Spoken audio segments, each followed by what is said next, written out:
گا یا ان کی کیا وہ تجربے کار ہے، ہم کچھ نہیں کرتے. ہمیں چند لوگوں نے بولا کہ اس پارٹی کو دو، یہ ہیں ان کے کچھ ایجنٹ، لیکن آج کل یہ نہیں کر رہے ہیں. اگر ہم اپنے دماغ کو جہاں بھی کھینچیں گے، اگر ہم اسلامی باتوں پہ کھینچیں گے، کہیں سے بھی پانی لے آتے تھے تو ان کے پیچھے جا رہے تھے. اب جب وہ مسلمان ہم کچھ لوگ وہ پانی بھرنے کے لیے چلے جاتے تھے تو وہ ادھر ادھر نہیں دیکھ رہے تھے. بسم اللہ الرحمن الرحیم. السلام علیکم جی، میرا نام شیخ بشیر ہے اور آج میں آپ کے ساتھ ایک نئے بلاگ کے ساتھ، ملک کے نئے حالات کے ساتھ، ایک نئی معلومات کے ساتھ آپ کے ساتھ حاضر ہوں. آج کا موضوع ہے انسان کے دماغ کا. ہمارا ماشاءاللہ خاص کر کے مسلمانوں کا اللہ پاک نے دماغ اتنا طاقتور استعمال کیا ہے اور اتنا مقناطیس ہے. آپ کو پتہ ہے آج سے 20 صدیاں پہلے، ہمارے مسلمانوں سے بھی پہلے جو مسلمان ہوئے، سب سے پہلے دنیا میں اچھے سائنسدان، اچھے ڈاکٹر، اچھے حکیم صرف مسلمان تھے. آپ کبھی بھی کہانی میں پڑھو، جتنے بھی یہ ملک کے جو بھی کتابیں لکھی، جو بھی ایسی میڈیسن یا جو بھی ایسے اعجاز کیا یا ہمیں معلومات دیے، وہ مسلمان ہی تھے. ہمارے جو مقناطیس دماغ ہے، پہلے ہم بہت اس دماغ کو اسلامی طریقے سے اچھی معلومات کے لیے، کچھ کھوجنا کے لیے استعمال کر رہے تھے، لیکن آج کل یہ نہیں کر رہے ہیں.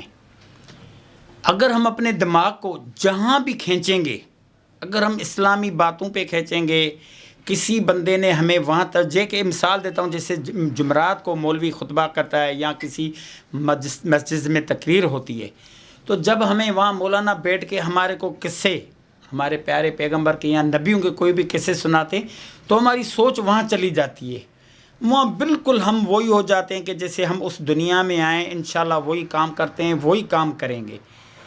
اور اگر باہر نکلتے ہیں، ہم کہیں اور جگہ پہ کوئی ایسے قصے ہوتے ہیں کہ یار حالات ایسے ہیں، آج اس کی مسئلے گھر میں یہ ہو گیا، تو ہماری سوچ وہاں ہوتی ہے. ایک میں آپ کو قصہ سناتا ہوں. وہ قصہ یہ ہے کہ جو ابھی ہم جو ان پاکستان کے سیاستدانوں کے پیچھے چل رہے ہیں اور جو وہ کہہ رہے ہیں، ہماری اپنی کوئی سوچ، کوئی وہ نہیں ہے کہ یونان کا ایک گاؤں تھا. اس گاؤں میں کچھ لوگ پانی بھرنے کے لیے وہاں چلے جاتے تھے گدھے لے کے، کیونکہ گدھے میں وہ کنویں سے یا کہیں سے بھی پانی لے آتے تھے، تو ان کے پیچھے جا رہے تھے. اب جب وہ مسلمان ہم کچھ لوگ وہ پانی بھرنے کے لیے چلے جاتے تھے تو وہ ادھر ادھر نہیں دیکھ رہے تھے راستہ کیا ہے، بس گدھے جا رہے تھے، ان گدھے کے پیچھے جا رہے تھے. پیچھے گئے، پانی بھر کے آ گئے، ایسے نسلاں در نسل یہ ہو رہا تھا. بیچ میں وہاں کچھ ایسے واقعات ہوئے، وہاں ایسا کوئی پانی میں زہر ہو گیا یا ایسے لوگ ہیں، جو لوگ جاتے تھے وہ واپس نہیں آ رہے تھے. ایسے کئی عرصے سے لوگ جاتے تھے، واپس نہیں آ رہے تھے، تو لوگ حیران پریشان ہو گئے. پھر اس لوگوں نے وہاں کے بادشاہ کے پاس گئے کہ سر یہ مسئلہ ہے، ہمارا نسل در نسل ہمارے یہاں یونان کے اس گاؤں سے لوگ پانی بھر کے آ رہے تھے، ابھی کچھ عرصے سے جو لوگ جا رہے ہیں، جو بھی جا رہے ہیں، جاتے ہیں، واپس نہیں آ رہے ہیں، ہمیں سمجھ نہیں آ رہے. تو انہوں نے بولا آپ جب یہاں سے جا رہے تھے یا آپ کے لوگ جا رہے تھے تو وہاں ادھر ادھر دیکھ رہے تھے، پانی کو چیک کر رہے تھے، یا کوئی جنگل تھا یا پتھر؟ بولا نہیں سر، ہم یہاں سے چلے جاتے تھے، بس گدھوں کے پیچھے جا رہے تھے، گدھے وہاں رکتے تھے، پانی مٹکوں میں، دلوں میں، جس میں لے کے گدھوں میں بٹھا کے پھر ان کے پیچھے آ رہے تھے، ہم نے ادھر ادھر نظر نہیں کی. تو انہوں نے ان کو جواب یہ دیا کہ آپ کی یہی جہالت ہے، آپ کی یہی ہے کہ آپ پانی بھر رہے ہیں، نسل آپ کو اتنی معلومات نہیں کہ پانی آپ نے کہاں سے بھرا، وہ پانی میں ابھی کوئی اور جانور آ گیا، وہ پانی زہر ہو گیا، ادھر آگے پیچھے کیا آبادی ہے، کون سے درختیں، کون سی چیزیں. اسی وجہ سے یہ مثال دے رہا ہوں یہاں آج کل کے پاکستانی عوام کے لیے کہ ہم نسل در نسل ان سیاستدانوں کے پیچھے پڑے ہوئے ہیں.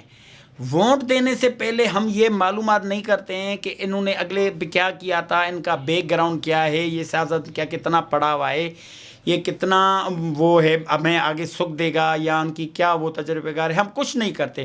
ہمیں چند لوگوں نے بولا کہ اس پارٹی کو دو، یہ ہیں ان کے کچھ ایجنٹ، ان کے لوگ آتے ہیں.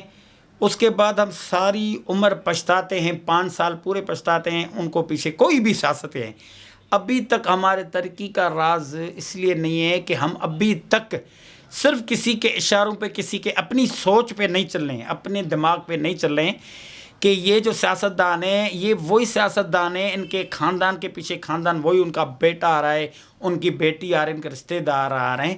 ارے ان کے رشتہ داروں نے کیا کیا، انہوں نے ہمارے لیے کیا، ہم نہیں سوچتے۔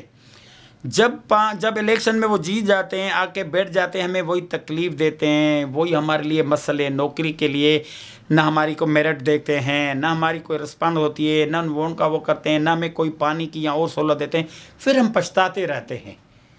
تو ہماری بھی اس یونان کے لوگوں کی طرح یہی حالت ہے کہ ہم ابھی تک ہم جو نہ ہمیں تعلیم کی وہ پوری کر رہے ہیں، جو بھی ہمارے حالات کے ذمہ دار ہیں یہ، لیکن ہم سوچتے نہیں، ہم اپنے دماغ کو استعمال نہیں کرتے۔ اگر ہم دماغ میں آئندہ بھی آنے والے نسلوں کو بھی یہ میسیج دیں کہ یہ جو نسل کے چاچے، ان کے دادے پیچھے وہی سیاست میں آ رہے ہیں، وہی غلام ہو رہے ہیں، جو یہ پاکستان کے یہ حالات ہیں، ان کو کوئی بولنے والا نہیں، تم اگر ان کو توجہ دیں، سوچ سمجھ کے ان ملک کو ترقی لانے میں، ان میں سوچ سمجھ کے فیصلے کرنے میں ہم عوام کا کام ہے۔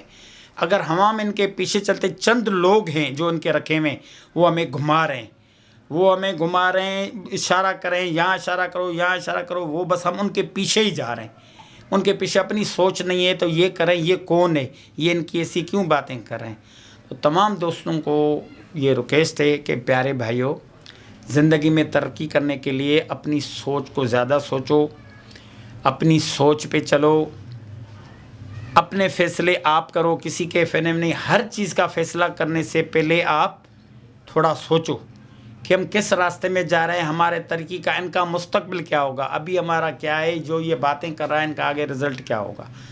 تو مہربانی کر کے ان چیزوں پہ غور کریں، کمنٹس کریں اور ہمیں شیئر کریں تمام چیزوں کو۔ اللہ حافظ۔